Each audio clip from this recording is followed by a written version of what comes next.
안녕하세요. 네, 믿고 보고 믿고 찾는 채널 김상순 TV입니다. 시진핑 권력 투쟁 분석, 오늘은 86회째입니다. 1인 황제 몰락 팩트 체크 시리즈인데요. 레임덕을 자초한 시진핑의 12가지 괴팍한 용인술과 이것에 대한 공통점은 뭘까요? 이것을 한번 요약해 봤습니다. 10월 23일 중공 제4차 중앙위원회 전체회의 4중전회 이후에 시진핑파와 반시진핑파 간의 당권전쟁이 치열하게 전개되고 있는데요.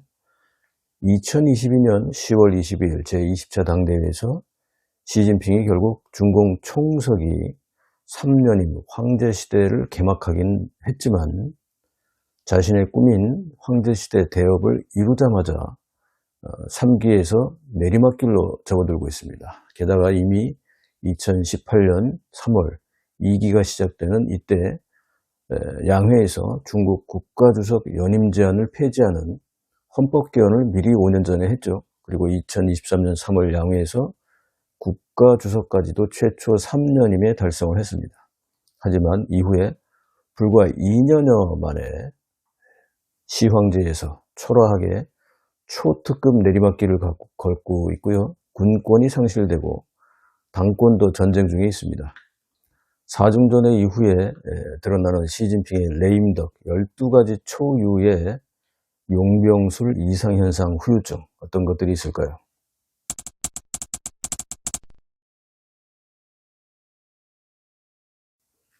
첫 번째로는 중국에서 역사상 가장 기이하고 그리고 특이한 중앙군사위원회 출연입니다.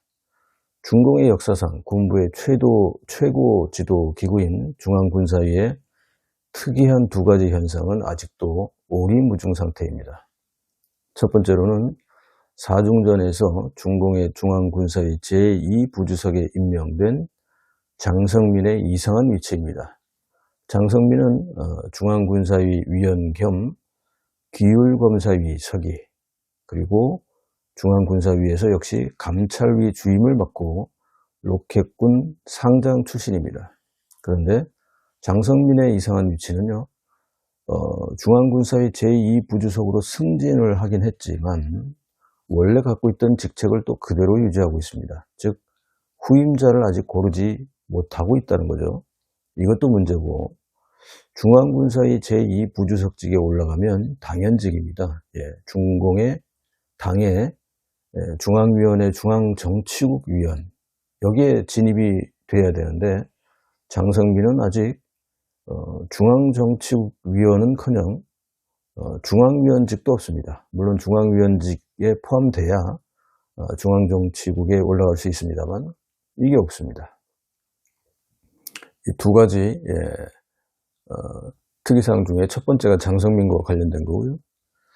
특이한 중앙군사위원회의 두 번째 특이한 사항은 개혁개방 이후 47년 이래 가장 기이한 중앙군사위 위원회에 대한 장기간 미임명 상태에 대한 것입니다.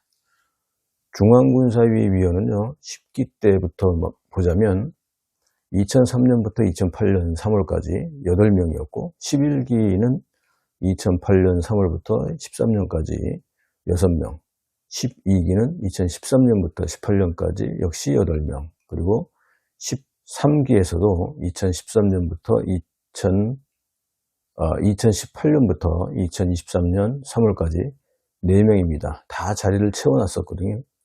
그리고 14기 2023년 3월부터 현재까지는 원래는 4명이었지만 현재 1명밖에 없습니다. 숙청된 3명의 중앙군사위 위원 자리를 채우지 못하고 있는 초유의 사태가 발생하고 있는 거죠.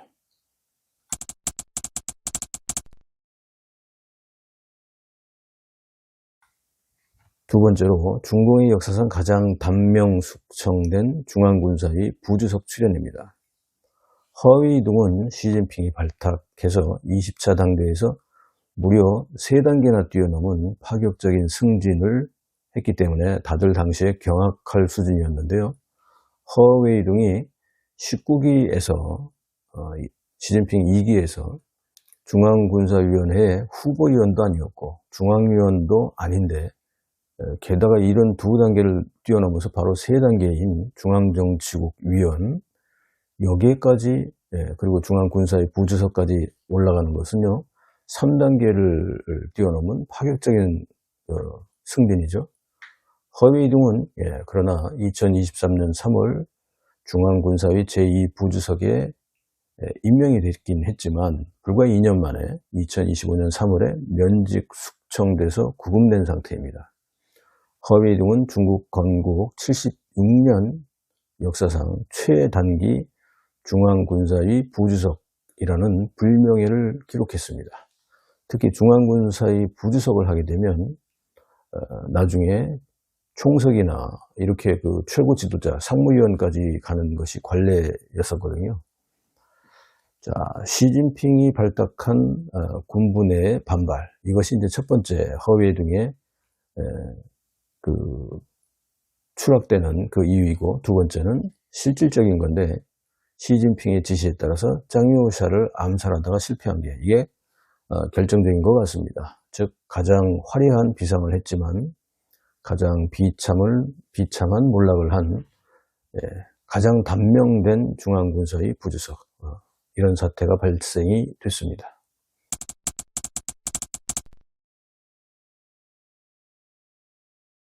세 번째, 중공의 역사상 가장 특이한 상장그룹의 숙청 기록들이 출현하고 있습니다. 시진핑의 집권 13년 동안 직접 발탁한 우리의 대장에 해당되는 상장이 79명인데 2025년 10월 20일 현재 최소 36명이 숙청됐습니다. 최소입니다. 그렇다면 45.6%나 상장이 숙청이 됐습니다. 여기에 구체적으로 좀 보면 2023년 이전에는요 시진핑파 군부 상장이 8명 정도 숙청이 됐습니다. 그러니까 한 10년 동안 8명 정도. 그런데 2023년 시진핑 3기 이후에, 즉 3년임 황제 시작 이후에 국방부장 리상후 등을 포함해서 5명의 시진핑파 군부 상장이 숙청이 됐습니다. 그리고 사중전에 이전에는 중앙군사위 부주석인 허위이동, 정치공작부 주임인 мя오화 등 시진핑의 군부 핵심 9명의 상장이 숙청되었다고 발표됐습니다. 국방부를 통해서요. 그리고 사중전의 도중에는 시진핑파의 군부 상장 14명이 추가로 조사자 명단에 있는 것이 밝혀졌습니다.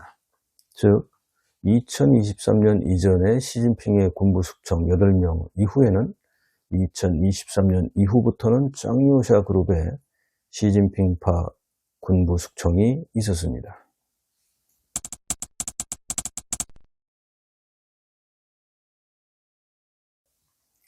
네 번째로 중공 역사상 가장 기이한 중앙군사위 판공청 주임의 직위 문제입니다. 시진핑이 13년 집권 동안에 3명의 중앙군사위 판공청 주임을 임명했습니다. 그런데 결과는 공통적으로 현재 모두 숙청돼 버리는 새로운 기록도 세웠습니다. 그렇다면 중앙군사위 판공청 주임이라는 건 어떤 자리냐 하면요, 판공청은 사무실이란 뜻입니다. 그러니까 중앙군사위의 핵심 사무실의 핵심 인물이라는 거죠.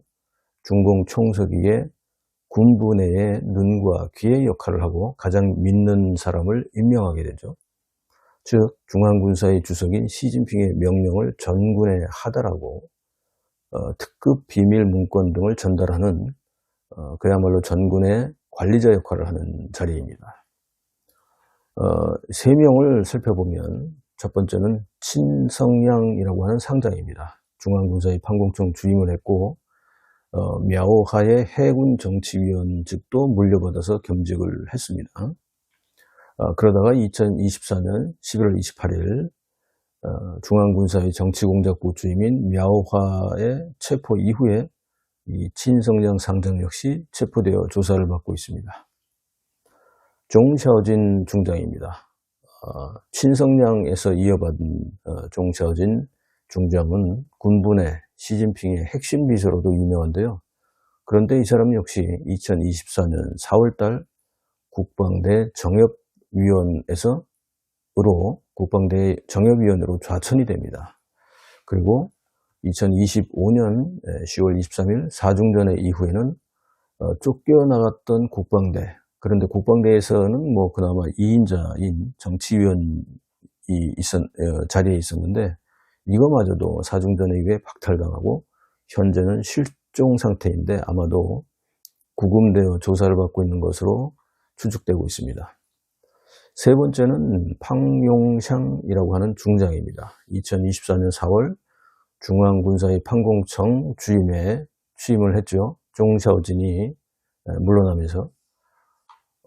그런데 8월 20일, 9월 17일, 9월 23일 올해 연속해서 군부 대표 회의에 불참을 했습니다. 이건 있을 수 없는 일이죠. 중앙군사위의 판공청, 즉 사무 비서실장이죠. 비서실장의 자리에 있는 이 사람이 불참하는 건 이상한 거죠. 그리고 사중전에서도 보면 당시에 팡용샹은 후보위원이었습니다. 그런데 결혼이 되면은 중앙위원회 결혼이 되면 당연히 후보위원회에 올라가야 되는데 이 당에서 중앙위원회 승진해서 탈락이 됩니다. 그리고 현재는 거취가 불분명하고 실종 상태입니다. 역시 조사를 받고 있다는 얘기죠.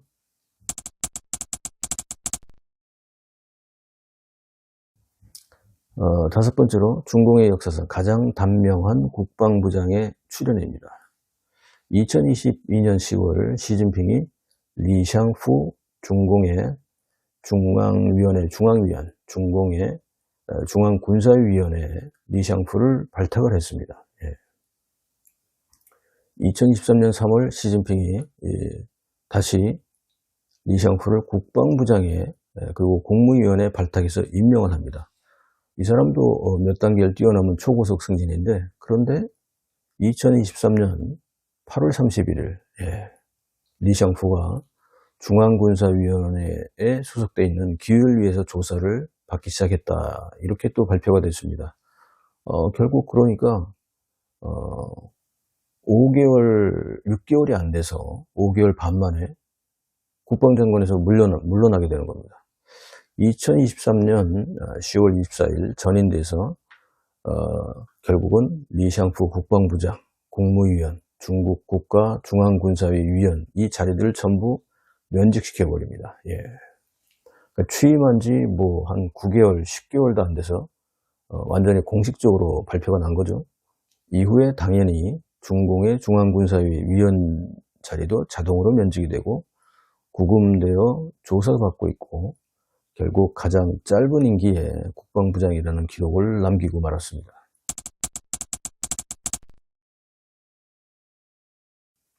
여섯 번째, 중공의 역사상 가장 최저 등급의 국방부장이 출연을 했습니다.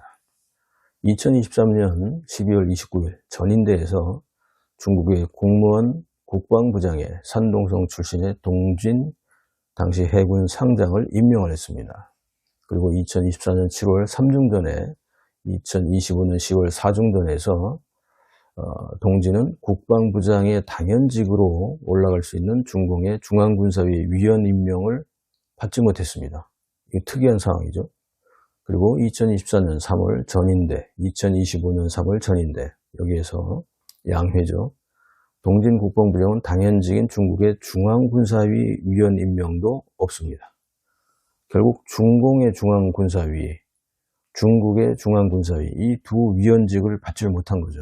이건 국방부장은 당연히 받는 건데 중공이 건국한 중국 76년 역사상 결국은 가장 급이 낮은 국방부장이 출연한 결과가 됐습니다. 동진은 산동방을 리더인 시진핑의 부인인 벙리위안이 추천했고 또 숙청된 мя오화 군단 소속이기도 한데요. мя오화의 그 매건회직에도 일부 관여가 돼 있다. 뭐 이런 소문이 돌고 있습니다. 동진이 아직 숙청은 안 됐지만 국방장관으로 국방부장으로 있지만 위치는 아주 제일 낮은 그런 그 자리에 지금 처해 있습니다.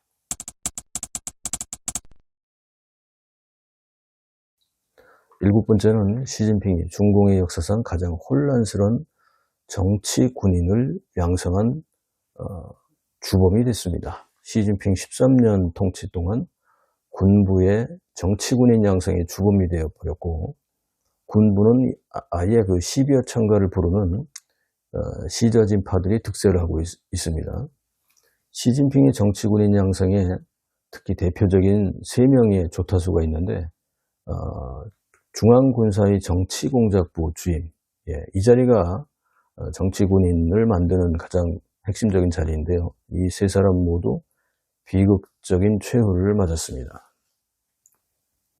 장량이라고 있습니다. 장량 상장. 2016년 1월 달에 시진핑이 발탁을 해서 중앙군사위의 정치공작부 주임에 임명을 했는데 1년 8개월 만에 자살했습니다. 네. 왜냐하면 2017년 8월 28일 중앙군사위 기울이에서 부패조사로 직무가 정지됐고요. 그리고 결국 조사를 받다가 11월 23일 오전 장량은 자택에서 자살을 해버렸습니다. 네. 두 번째는 мя우하죠. мя우하도 2017년 9월 시진핑이 발탁을 해서 중앙군사위 정치공작부 주임에 임명이 됐습니다. 중앙군사위 7명의 위원 중에 한 사람이고요. 그런데 2024년 11월 28일 мя우하는 매관매직 부패 그리고 엄중한 규율 위반으로 중앙군사위의 규율위의 조사를 받고 숙청이 됐습니다. 그런데 실제는 이미 제가 여러 번 말씀드렸지만 시진핑의 지시에 따라서 1차 장유샤 암살을 거사를 했다가 실패해서 그 후유증으로 숙청이 되고 동시에 엄청난 매관매직이 또 발각이 되면서 결국 위험을 자초하고 스스로 몰락한 결과가 됐습니다. 세 번째는 허홍진입니다. 허홍진은 2024년 7월 9일 시진핑이 허홍진을 단독으로 상장 취임식을 할 정도로 시진핑이 키우는 그런 사람이었죠. 그리고 중앙군사위 정치공작부의 상무부주임에 2024년 7월 9일 동시에 임명을 했습니다. 시진핑의 구상은 뭐였냐면 당시에 짱유샤를 암살이든 제거든 어쨌든 몰아내고 허웨이둥 мя우하 군단이 중앙군사위 두 부주석직을 차지하고 그리고 그 밑에 있던 허홍진이 정치공작부 주임으로 이 3인 체제를 구축해서 정치군인들을 양성을 하는 거죠. 그렇게 해서 시진핑은 중앙군사위의 정치공작부 주임과 부주임마저도 시저진의 정치군인 양성의 그 핵심 인물로 키우려고 했던 겁니다. 2025년 10월 17일 국방부가 시진핑파의 군부 핵심인 허웨이둥, мя우하, 허홍진 등 9명의 상장 숙청을 발표했고, 그러나 실제 이유는 мя우하와 함께 짱유샤 암살 제거 작전을 수행하다가 허홍진이 мя우하의 오른팔이거든요. 결국 실패한 뒤에 мя우하와는 달리 허홍진은 현장에서 자살했다. 이런 자살설이 돌고 있습니다.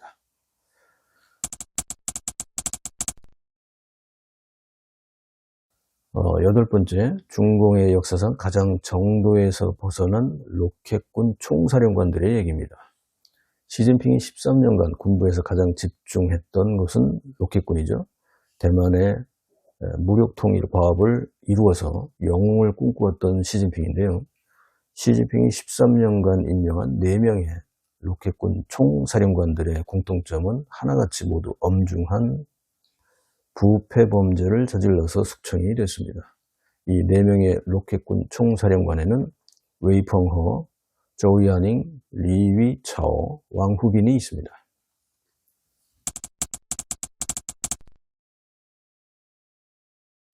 아홉 번째, 중공 역사상 가장 단명한 외교부장입니다. 2022년 10월 22일 20차 당대회가 폐막되는 날 시진핑은 주미대사를 하고 있던 친강을 중앙위원회에 발탁을 합니다. 205명의 중앙위원. 친강은 중공의 중앙위원회 205명의 중앙위원회에 진입하면서 중국의 역사상 주미대사 출신이 첫 중앙위원회에 진입하는 파격적인 몇 단계를 뛰어넘는 그런 기록을 세웠는데요. 2022년 12월 30일 시진핑은 외교부장의 왕위를 퇴진시키고 친강을 임명을 했습니다. 원래는 이 임명은 몇 개월 뒤인 2달 반 뒤인 2023년 3월 양회에서 임명해야 하는데 워낙 총애하다 보니까 못 참고 미리 땡겨서 외교부장을 임명을 해버렸습니다. 이것도 사실은 규칙에는 벗어나는 거죠. 어쨌든 2022년 12월 30일 날 외교부장에 임명된 친강은 그런데 2023년 6월 26일 날 시진핑의 총애를 받던 친강 외교부장이 실종이 됩니다. 그리고 7월 25일 날은 외교부장직에서 면직이 되고 물러났던 왕위가 다시 복직을 하고 그해에 10월 24일 국무위원회에서도 면직이 되어버립니다. 친강은 중국 역사상 최단명의 외교부장으로 기록을 했고요. 화려한 등극 6개월 28일 만에 추락해버렸습니다.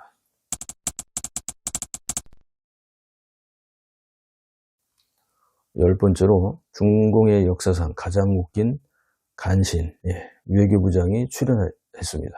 전임 왕이 외교부장은 1953년으로 시진핑과 동갑입니다. 그런데 친강 외교부장이 낙마한 이후에 나이 70에 다시 외교부장으로 복귀를 했습니다. 중공의 역사상 외교부장을 사직하고 다시 복귀하는 해프닝이 있었고 시진핑의 눈과 귀를 막은 간신 왕이 이 사람은 대국외교, 늑대전사 외교로 시진핑의 비 맞추기의 특기를 갖고 있습니다. 그래서 간신으로 불리는데요. 왕위 외교부장이 대국 외교와 늑대전사 외교를 함으로 인해서 세 가지 후유증을 자초했는데 첫째는 러우 전쟁에서 러시아의 무단 침공을 공개적으로 지지를 하면서 동시에 미국이 러시아에 집중할 수 있도록 유도되었다라고 그것을 또 성공했다 이렇게 자랑을 하고 있습니다. 즉 이 얘기는 뭡니까? 중국 공산당이 푸틴을 결국 우크라이나 전쟁에 침공하는 데 있어서 뒤에서 부추겼다고 볼 수 있는 거죠. 두 번째는 늑대전사 외교를 전개하면서 외교 무대에서 중국의 고립을 자초했고 결국 진정한 친구가 있나 이런 자체 비판을 발생시키는 주범이 됐습니다. 그리고 세 번째는 대국 외교, 늑대전사 외교 전개로 오로지 시진핑의 중국몽 맞춤형 외교 행보로 몰락을 스스로 자초했죠.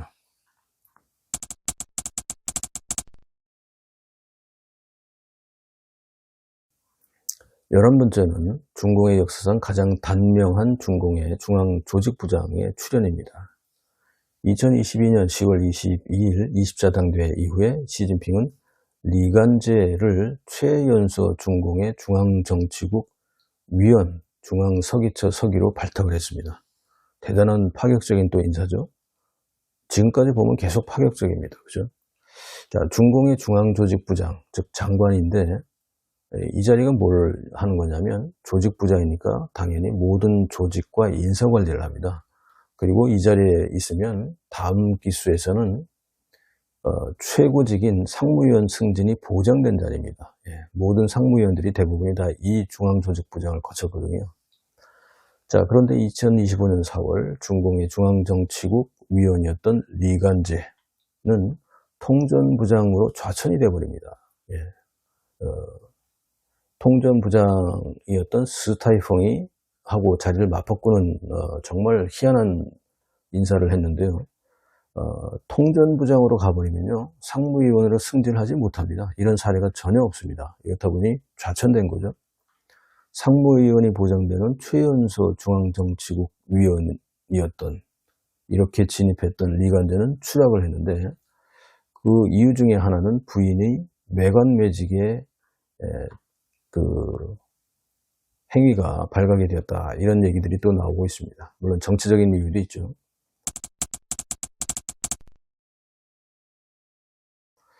12번째로 중공의 역사상 가장 희귀한 중앙당교 교장의 출연입니다. 2022년 10월 20일 20차 당대회 이후에 중앙정치국위원과 중앙서기처 서기였던 천 씨가 1953년생인데요. 시진핑과 역시 나이가 같습니다. 그런데 천 씨가 은퇴를 했습니다. 나이로. 그리고 2023년 4월에는 이 중앙조직부장도 맡고 있었는데 여기도 은퇴를 합니다.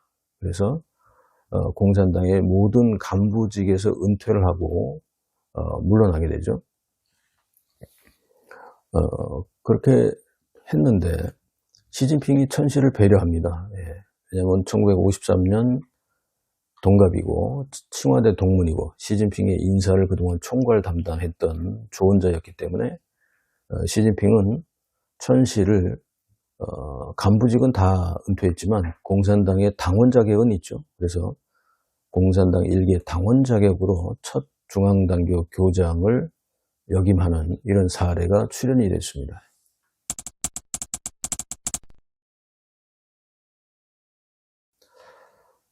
에피소드로 시진핑이 발탁한 인물들의 두 가지 공통점이 있습니다. 지금까지 12가지를 말씀드렸는데 공통점 두 가지는 뭐냐면, 첫 번째는 시진핑은요, 지금까지 13년 동안 두세 단계를 뛰어넘는 엄청나게 파격적인 발탁을 했습니다. 이러다 보니 조직 내부의 불만이 증폭되고 있었습니다. 또 하나는 뭐냐면, 두 번째는 시진핑이 발탁한 인사들은 매관매직과 같은 심각한 부패로 시진핑이 경로해서 자체로 숙청되거나 혹은 이후에 짱요샤에게 정치적으로 숙청되는 그런 공통점이 있습니다. 어떻게 보셨습니까? 믿고 보고 믿고 찾는 김상순TV 시진핑 권력투쟁 분석 팩트체크 시리즈 계속 주목해 주시고 편집 후원에 참여해 주시는 모든 분들께 깊이 감사드립니다. 시청해 주셔서 감사합니다.